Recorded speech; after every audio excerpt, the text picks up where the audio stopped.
warahmatullahi wabarakatuh. Di sini kami akan memaparkan mengenai proyek biologi yaitu fotosintesis menghasilkan oksigen menggunakan tanaman biofita. Latar belakang, fotosintesis adalah proses biokimia yang sangat penting bagi semua tumbuhan, termasuk tumbuhan sederhana seperti birofita atau lumut. Birofita tidak memiliki struktur vaskular yang kompleks seperti tumbuhan tingkat tinggi, namun mereka tetap mampu melakukan fotosintesis untuk menghasilkan energi. Proses ini memungkinkan biofita untuk mengubah karbon dioksida atau CO2 dan air H2O menjadi glukosa C6H12O6 dengan bantuan cahaya matahari, serta melepaskan oksigen O2 sebagai produk sampingan. Birofita biasanya ditemukan di lingkungan yang lembab dan teduh, yang mempengaruhi intensitas cahaya yang diterima.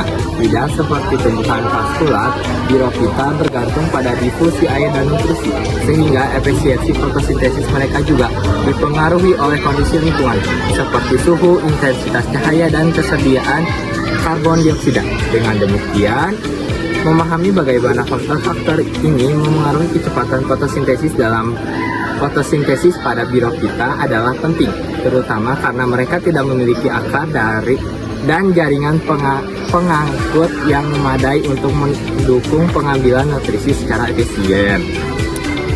Percobaan yang dilakukan oleh Jan Inhouse telah menunjukkan bahwa tumbuhan menghasilkan oksigen selama fotosintesis. Dalam percobaannya, Inhouse menggunakan tumbuhan air untuk menunjukkan bahwa tumbuhan melepaskan gelembung oksigen ketika terkena cahaya. Percobaan tersebut dapat diterapkan pada birofita untuk melihat bagaimana perubahan suhu, intensitas cahaya, dan konsentrasi NaHCO2 sebagai sumber karbon dioksida mempengaruhi kecepatan fotosintesis mereka. Birofita adalah model yang menarik karena kesederhanaan struktural mereka memungkinkan untuk mempelajari fotosintesis pada organisme yang tidak memiliki sistem pengangkutan yang kompleks.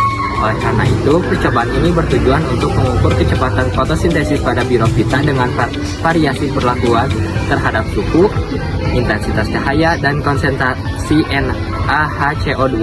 Hasil dari percobaan ini diharapkan dapat memberikan pemahaman lebih lanjut mengenai faktor-faktor yang memengaruhi fotosintesis pada tumbuhan non-vasikular seperti birofita, serta membantu memahami adaptasi mereka terhadap lingkungan yang lembab dan teduh. Yang kedua, rumusan masalah. Apakah dalam fotosintesis dihasilkan oksigen? Apa saja faktor yang mempengaruhi oksigen? Yang ketiga, tujuan penelitian.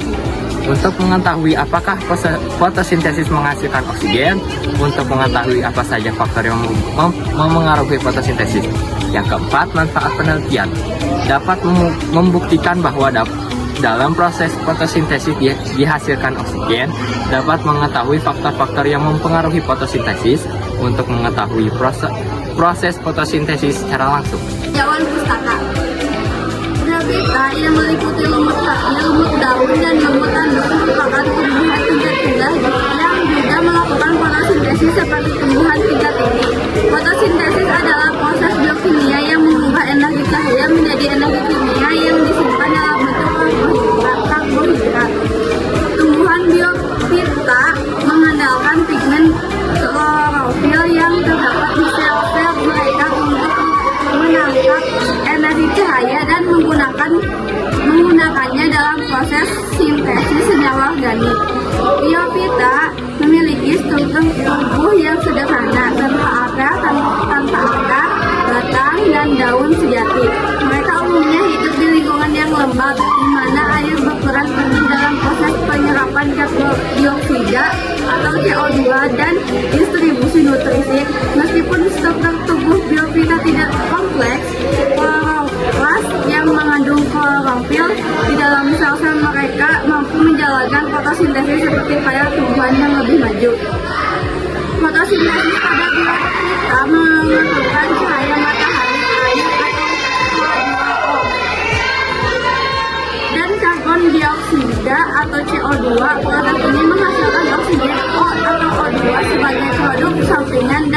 glukosa atau C2H12 dan O6 sebagai sumber energi. Energi yang ditangkap oleh kelelawar dalam kelas digunakan untuk mereduksi karbon dioksida menjadi glukosa melalui serangkaian reaksi kimia yang dikenal sebagai reaksi terang dan reaksi gelap.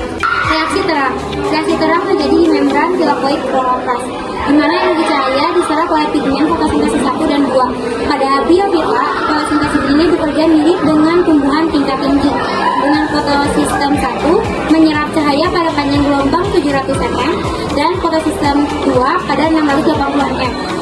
Proses ini memecah molekul air menghasilkan oksigen, elektron, dan proton.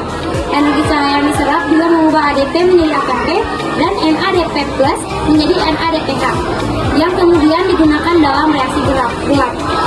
Reaksi gelap atau siklus Calvin. Reaksi gelap terjadi di selama kloroplas dan melibatkan pemisahan karbon dioksida ke dalam siklus Calvin untuk membentuk molekul glukosa. Proses ini tidak memerlukan cahaya langsung, tetapi membutuhkan ATP dan NADH yang dihasilkan dari reaksi terang. Dalam siklus Calvin, CO2 digabungkan dengan ribosa difosfat atau RIBP untuk membentuk senyawa organik yang kemudian diubah menjadi glukosa. Persamaan reaksi fotosintesis pada biofita yaitu 6 CO2 ditambah 6 H2O ditambah cahaya menjadi C6H12O6 plus 6O2. Proses fotosintesis ini sangat penting bagi keberlangsungan hidup biofita karena mereka tidak memiliki sistem kardiovaskular yang kompleks seperti tumbuhan tingkat tinggi, sehingga mereka mengandalkan difusi untuk transportasi air dan nutrisi. Fotosintesis juga membantu biofita dalam menyediakan energi bagi pertumbuhan dan berperan dalam siklus oksigen di ekosistem tempat mereka hidup. Dengan demikian, meskipun biofita merupakan tumbuhan sederhana, proses fotosintesis yang mereka lakukan serupa dengan tumbuhan tingkat tinggi, yakni melalui penyerapan cahaya matahari dan penggunaan klorofil untuk mengubah energi cahaya menjadi energi kimia dalam bentuk glukosa. Faktor-faktor yang mempengaruhi fermentasi. Proses fermentasi dipengaruhi beberapa faktor, yaitu faktor yang dapat memengaruhi secara langsung seperti kondisi lingkungan maupun faktor yang tidak memengaruhi secara langsung, seperti terganggunya beberapa fungsi organ yang penting bagi proses fotosintesis.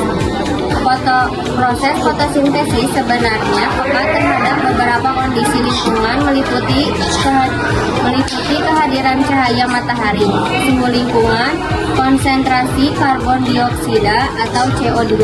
Faktor lingkungan tersebut dikenal juga sebagai faktor pembatas dan berpengaruh secara langsung bagi laju fotosintesis. Faktor pembatas tersebut dapat mencegah laju fotosintesis mencapai kondisi optimum meskipun kondisi lain untuk fotosintesis telah ditingkatkan. Inilah sebabnya faktor-faktor pembatas tersebut sangat memengaruhi laju fotosintesis, yaitu dengan mengendalikan laju optimum fotosintesis. Selain itu, faktor-faktor seperti translokasi karbohidrat, umur daun, serta ketersediaan nutrisi mempengaruhi fungsi organ yang penting pada fotosintesis, sehingga secara tidak langsung ikut mempengaruhi laju fotosintesis. Berikut beberapa faktor utama yang menunjukkan laju fotosintesis. 1. Intensitas cahaya. Laju fotosintesis maksimum ketika banyak cahaya. 2. Konsentrasi karbon dioksida. Semakin banyak karbon dioksida di udara, semakin banyak jumlah bahan yang dapat digunakan. 3. Suhu enzim yang bekerja dalam proses fotosintesis hanya dapat bekerja pada suhu optimalnya. Umumnya, laju fotosintesis meningkat seiring dengan meningkatnya suhu sehingga batas toleransi enzim. 4. Kadar air. Kekurangan air atau kekeringan penyebab stomata tertutup menghambat penyerapan karbon dioksida sehingga mengurangi laju fotosintesis. 5. Kadar fotosintat atau hasil fotosintesis. Jika kadar fotosintat seperti karbohidrat berkurang, laju fotosintesis akan naik. Bila kadar fotosintesis bertambah atau bahkan sampai jenuh, laju fotosintesis akan berkurang. 6. Tahap pertumbuhan. Penelitian menunjukkan bahwa laju fotosintesis jauh lebih tinggi pada tumbuhan yang sedang berkecamuk ketimbang dewasa. Hal ini mungkin dikarenakan tumbuh